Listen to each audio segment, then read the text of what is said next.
Welcome to I Know a Guy Bicycles. Welcome to I Know a Guy Bicycles, hanging out with the guy. Hi, I'm Justin the guy. Obviously, of a garage shop. Taking scary how to use bikes one bike at a time. If you like these videos, please like and subscribe. All right, today's tech tip. Chains. What we're gonna do with chains. So if you have opportunity to be able to take your chain off and clean it, this is also a really good thing to do. If you have a sonic cleaner, they're not too expensive. You can get like the small ones for even doing jewelry to clean your chains, cassettes only. Use simple green 1 to 7 with water, and that will actually get a lot of that gunk out and so forth. So the tech tip today is, how do I lube my chain, right? So you can do this on the bike or actually off the bike as well, but I'm gonna show it off the bike so it's a little bit easier to see. So what you have here is you got your outside plates and you got your rollers, and then the actual lube, and you can use several types of lube. This is not a plug for any lube particularly. I like to use rock and roll, but there's a lot of good ones out there. All depends what you're gonna be doing. Also, another tech tip, you see this little, it's a grommet that goes over the Presta valves, and that's actually these little things here.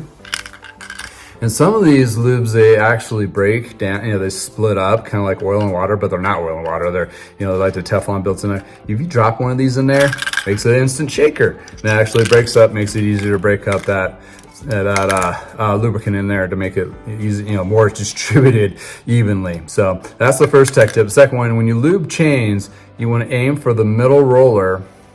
You want to put a drop on each roller like so. So you can do this on the side, or you can do it on the bike, and you can just rotate backwards, but put a drop inside each of the roller. And when you have the bike, you wipe off the excess, but when you have it on the bike, you run through all the gears and you wipe off the excess again. And the reason being you want to wipe out the excess is you don't want to have a buildup of all this lube. A lot of these lubes, it's recommended to put on and let it sit overnight kind of thing, to let it dry out, just leave the Teflon base left in there when you wipe off the excess.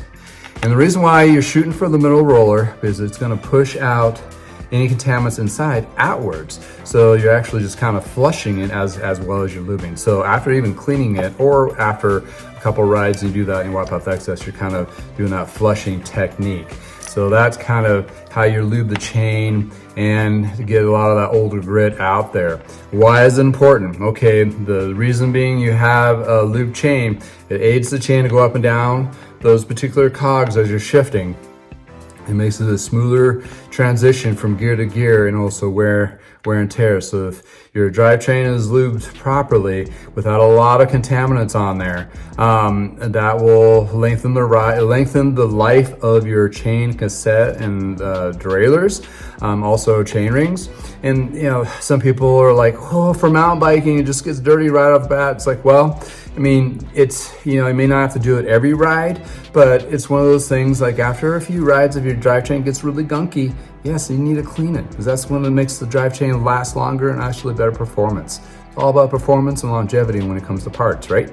So that's your tech tip on how to lube the chain, and where to lube it and what to do, and make sure you wipe it off so you have a lot of excess. And the reason why you go through all those gears, it puts a little bit of lube on all those little cogs that helps that drive chain just shift a little bit smoother for you.